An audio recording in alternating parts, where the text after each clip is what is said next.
রোজাটা রাখবো কেমনি? এভাবে একটা ছেলে ক্লাস 10-এ পড়ে, ছেলের পরীক্ষা থাকার কারণে পড়ার চাপ, মা বলে তুই রোজা রাখন লাগবে না। ক্লাস 10-এর ছেলের উপরে কি রোজা ফরজ না ফরজ নয়? ফরজ। মা তাকে বলতেছে তুমি রোজা রাখা লাগবে না, আগে ভালো করে পরীক্ষা দাও, পরে রোজা রাখিনিও।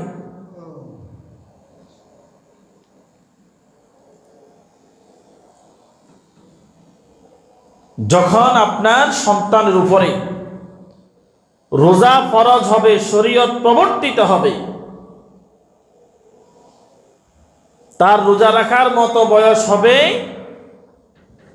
শরীয়ত সম্মত কারণ ছাড়া তার পরীক্ষা, কেউ মাটি কাটা, কারো গ্যাস্ট্রিকের সমস্যা, কারো শরীর একেবারে দুর্বল, কারো মাথা ঘুরায়, এই জাতীয় ফতোয়া দিয়ে কেউ রিক্সা চালায়, কেউ গাড়ির হেল্পার, কেউ কুলির কাজ করে, এই জাতীয় অজুহাত দিয়ে রোজা থেকে দূরে থাকার কোনো সুযোগ নাই। রোজার আগ থেকে আপনি প্রয়োজনে পুরা রমজানে কাজ কমাই দেন। আপনি বলবেন আমি খাবো কি? আপনি যদি মনে করেন আপনি যে কাজ করতেছেন এই ভারী কাজ করতে গেলে রোজা রাখা যায় না, আপনি ওই কাজ ছেড়ে দিয়ে সহজ কাজ ধরেন। আল্লাহ বলতেছে ইমানদারদের উপরে রোজা ফরজ করেছি, আর আপনি যদি রোজা না রাখেন তার মানে আপনার কি নাই? আমার কথা কি বুঝতে পারছেন? আপনার ঈমান নাই, আপনি মারা গেছেন, আমি আপনার জানাজা পড়তেছি, পড়াইতেছি, তো কি আমি কি ইমানদারের জানাজা পড়াইলাম না বেঈমানদারের জানাজা পড়াইলাম? আমি তো বুঝতেছি না।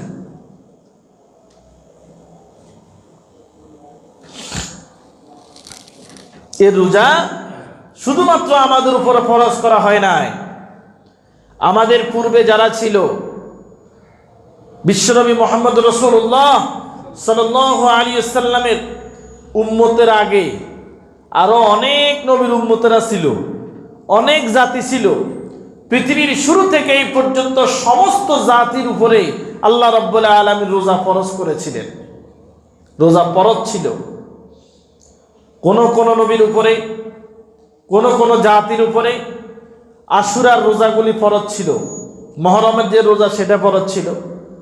কোন নবীর উম্মত অথবা জাতির উপরে প্রত্যেক মাসে 3টা করে রোজা ফরজ ছিল, যেটাকে আমরা প্রত্যেক আরবি মাসের 13, 14, 15, যেটাকে আমরা আয়ামে বীজের রোজা বলি, প্রত্যেক মাসে 3টা করে রোজা ফরজ ছিল।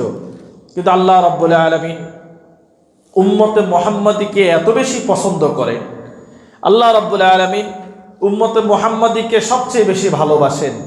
সবচেয়ে বাছাইয়ের খাতায় উম্মতে মুহাম্মাদীর নাম থাকার কারণে তিনি যেমন বিশ্বনবী, তেমনি আমরা বিশ্বনবীর উম্মত। নবী যেমন সেরা, উম্মত হিসাবে সারা পৃথিবীর সমস্ত উম্মতের মধ্যে আমরা কি সেরা। আল্লাহ রাব্বুল আলামিন আমাদেরকে সেরা জায়গায় রেখেছেন, সেরা হিসেবে বাছাই করেছেন। সেই জন্য আল্লাহ রাব্বুল আলামিন আমাদেরকে গুনাহগুলোকে মাফ করে দেওয়ার জন্য আল্লাহ আমাদেরকে একসাথে টানা 1 মাস রোজার ব্যবস্থা করেছেন। সুবহানাল্লাহ। এটা আমাদের জন্য উপহার, এটা আমাদের জন্য গিফট। রোজাটা আপনার জন্য শাস্তি নাকি উপহার? আমার কথা বুঝতে পারছেন কিনা? রোজা আপনার জন্য কি উপহার, আপনাকে সংশোধন করার জন্য, আপনাকে জান্নাতি হিসাবে তৈরি করার জন্যই আল্লাহ তাআলা রোজা দিয়েছেন। মাহে রমাদান আরবি 12টি মাসের মধ্যে একটি মাস। বছরে কয় মাস বলেন তো? 12 মাস। তার মধ্যে যে দামি মাসগুলো আছে, সেই দামি মাসের মধ্যে একটা মাস হলো মাহে রমাদান। রোজা আমরা বলি ফার্সি ভাষার শব্দ, আর রমাদান আরবি ভাষার শব্দ।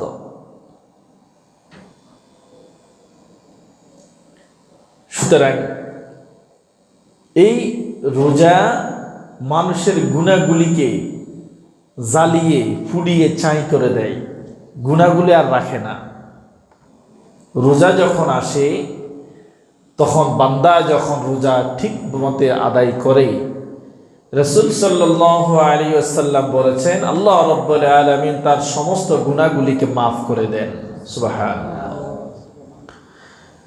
আল্লাহর নবী বলেছেন মান সামা রমাদান ঈমানান ওয়া ইহতিসাবান গুফিরা লাহু মা তাকদ্দামা মিন যামবিহি।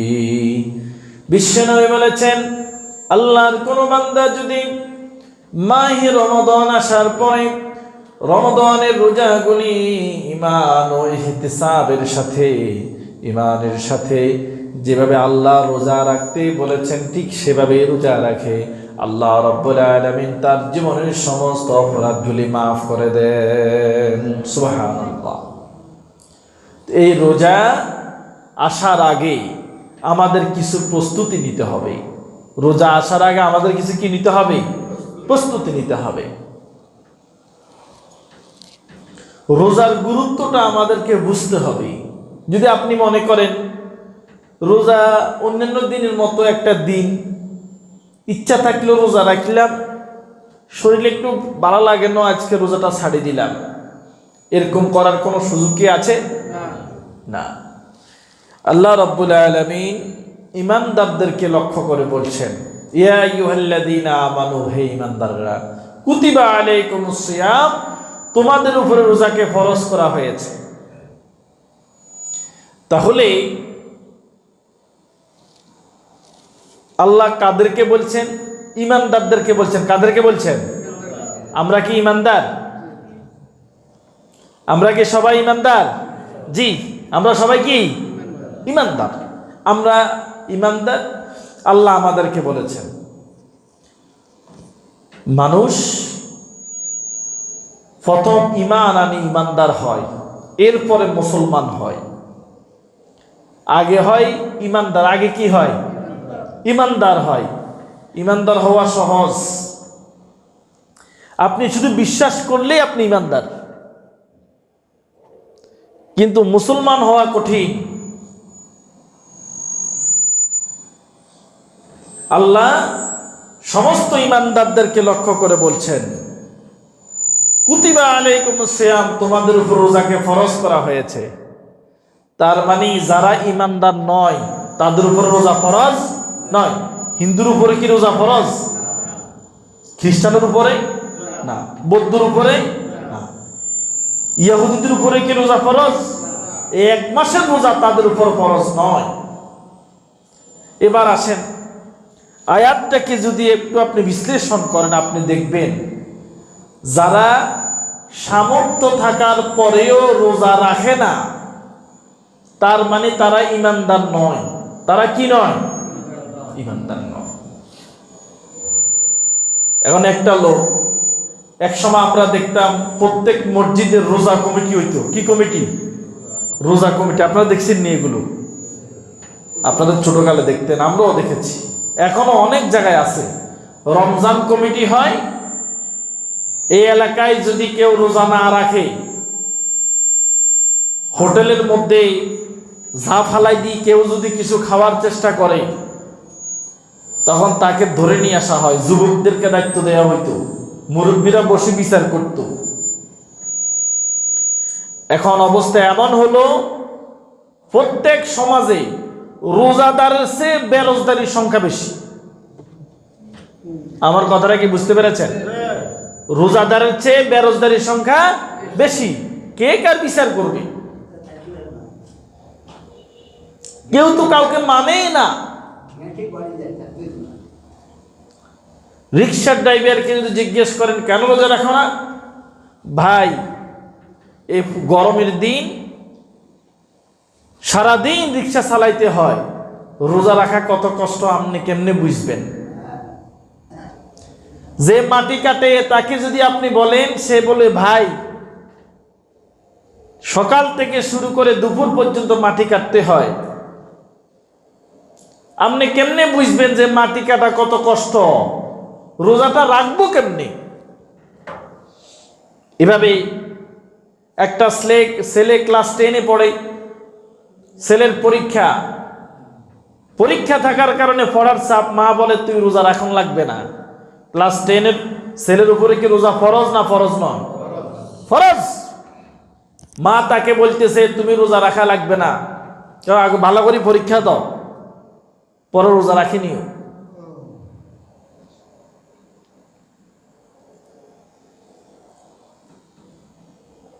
যখন আপনার সন্তানের উপরে রোজা ফরজ হবে, শরীয়ত প্রবর্তিত হবে, তার রোজা রাখার মতো বয়স হবে,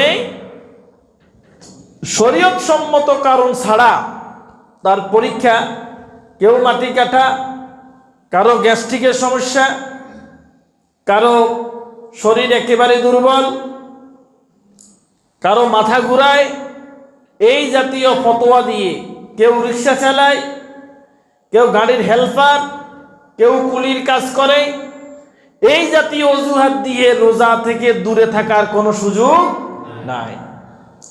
রোজার আগ থেকেই আপনি প্রয়োজনে পুরা রমজানে কাজ কমাই দেন। আপনি বলবেন আমি খাবো কি? আপনি যদি মনে করেন আপনি যে কাজ করতেছেন এই ভারী কাজ করতে গেলে রোজা রাখা যায় না, আপনি ওই কাজ ছেড়ে দিয়ে সহজ কাজ ধরেন।